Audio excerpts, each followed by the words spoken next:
Palestinian detainees were released from Israeli prisons. They've arrived in Gaza and the West Bank. As part of the agreement, Israel released 1,986 detainees, following Hamas' release of the last 20 surviving Israeli detainees earlier in the day. The freed Palestinians, some visibly weakened and with shaved heads, were welcomed in both the Gaza Strip and the Israeli-occupied West Bank.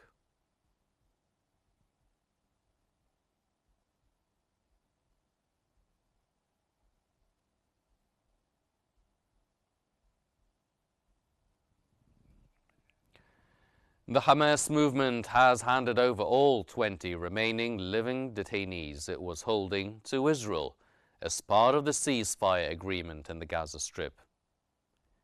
The Israeli army announced it had received the last 13 detainees after an earlier group of 7 had arrived. An announcement that sparked cheers, hugs, and tears among the thousands gathered at the hostages square in Tel Aviv.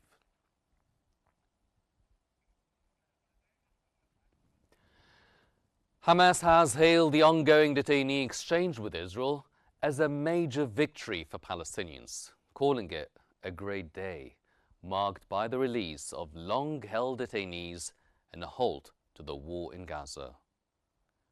The group's director of the Palestinian Prisoners Media Office said several detainees jailed for decades would finally be freed, though 154 of them will be deported.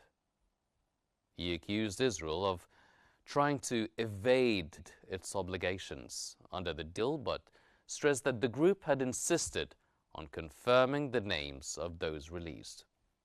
He also noted updates to the list, especially for detainees from Gaza.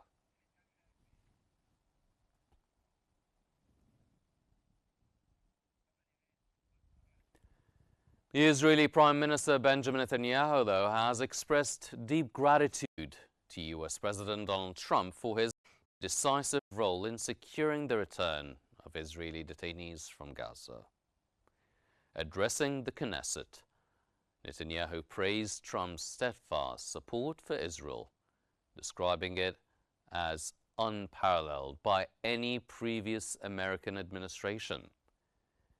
Reaffirming his government's commitment to peace, Netanyahu said he remains confident that lasting peace in the region will soon be achieved through ongoing diplomatic efforts.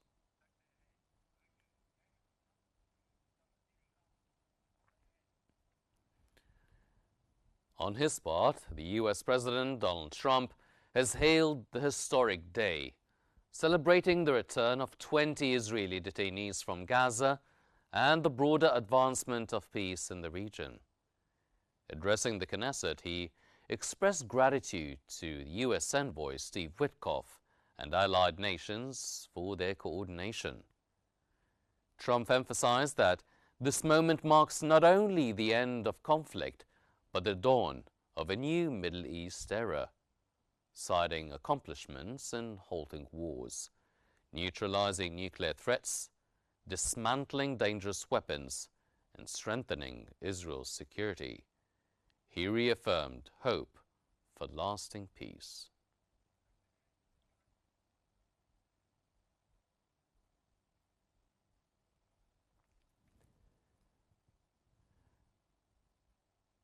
However, 2 Knesset members were removed from the chamber during U.S. President Donald Trump's speech after holding signs reading, "Recognize Palestine."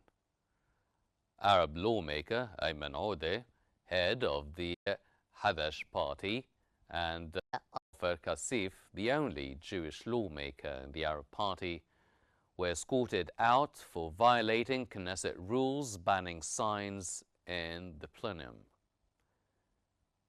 As they were removed, other lawmakers chanted, "Trump, Trump," highlighting deep political divisions within the Israeli parliament during the high-profile visit.